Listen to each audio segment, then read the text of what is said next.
Blue ஃபயருக்கு ஃபேமஸான எரிமலை தான் காவா ஈஜென். இந்த எரிமலை இந்தோனேஷியாவில் கிழக்கு ஜாவா பகுதியில் இருக்கு. இந்த எரிமலை வெடிக்கும் பொழுது வரும் சல்ஃபரிக் கேஸ் தான் இந்த ப்ளூ கலர் ஃபயருக்கு காரணம். இதோட டெம்பரேச்சர் 600 டிகிரி செல்சியஸ் வரைக்கும் இருக்குமா. இந்த ப்ளூ கலர் க்ளோவை நம்ம நைட் டைம்ல போகும்போது ரொம்ப நல்லாவே காண முடியும். இந்த எரிமலையோட டாப்ல பாத்தீங்கன்னா ஒரு லேக் இருக்கும். இந்த லேக் தான் உலகத்திலேயே மிகப்பெரிய அதிகமான அமிலத்தன்மை கொண்ட ஒரு ஏரி. சல்ஃபரிக் ஆசிட் கான்சன்ட்ரேஷன் அதிகமாக இருக்கனால தான் இந்த ஏரி டர்க்கிஷ் ப்ளூ கலர்ல இருக்கு. அதுவும் இல்லாம இதோட pH லெவல் வெறும் less than 0.3 தான். இந்த எரிமலையில சல்ஃபர் அதிகமாக இருக்கிறதால மைனிங் ஆக்டிவிட்டியும் இங்கே ரொம்ப காமன். சல்ஃபர் அடர் சிகப்பு நிறம் கொண்டது. எரிமலையோட வாய்ப்பகுதியிலிருந்து பைப்ஸ் மூலமா இந்த சல்ஃபர் கேஸை கலெக்ட் பண்ணி குளிர்விக்கும் பொழுது அடர் சிகப்பு நிற திரவமா மாறுது. அந்த சிகப்பு நிற திரவம் வளிமண்டலத்தில் இருக்கிற ஆக்சிஜனோட ரியாக்ட் ஆகிறப்ப மஞ்சள் நிற திடமான படிகமா மாறுது. இங்க வேலை செய்யற சுரங்க தொழிலாளர்கள் இதை சின்ன சின்ன படிகமா உடைச்சு பாஸ்கெட்ல வச்சு வெளியில கொண்டு வருவாங்க.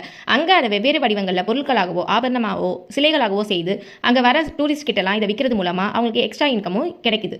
சல்ஃபர் ரொம்ப ஆபத்தான கேஸ். உண்மையை சொல்லணும்னா இங்க ஒர்க் பண்றவங்களோட சராசரி வாழ்நாள் 47 வயசு மட்டும்தான். 2023 யுனெஸ்கோ குளோபல் ஜியோபார்க்ஸ் லிஸ்ட்ல இந்த இடமும் அங்கீகரிக்கப்பட்டுள்ளது.